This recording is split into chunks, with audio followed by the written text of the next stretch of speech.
নমস্কার বন্ধুরা, আজকে বৃষ্টির দিনে খিচুড়ি বানাবো। এখানে আমি সোনামুগ ডালটা ভেজে নিয়েছি আর হাঁড়িতে গোবিন্দভোগ চালটা ভালোভাবে ধুয়ে নেব। চাল ডাল একসাথে ধুয়ে নেব। আমি ওভেনের উপর চাপিয়ে দিয়েছি, কটা কাঁচা লঙ্কা চেরা ওর ভিতরে দিয়ে ঢাকনা দিয়ে ঢেকে নিব। আমি ওটাকে ফুটতে দিব। একটা কড়াই চাপিয়ে নিয়েছি, কড়াইয়ে কিছুটা আলু ভেজে নিব।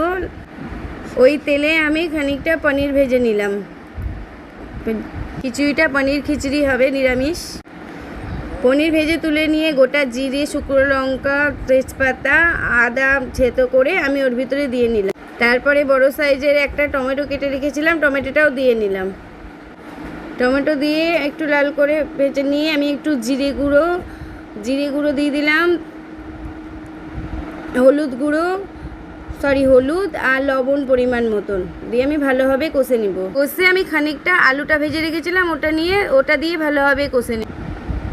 ভালোভাবে তেল ছেড়ে গেছে, ওই ওই চাল ডালটা ফুটে উঠেছে, ওর ভিতরে দিয়ে ভালোভাবে নাড়িয়ে আমি আর একটু দিয়ে ভালোভাবে ফুটে উঠেছে। আমি একটু চিনি দিয়ে নিলাম, 1 চামচ মতন ঘি দিলাম, 1 চামচ মতন, আর একটু পনিরটা ভেজে রেখেছিলাম ওটা দিয়ে নিলাম। খিচুড়িটা দেখেন কত সুন্দর হয়ে গেছে, পুরো রেডি হয়ে গেছে।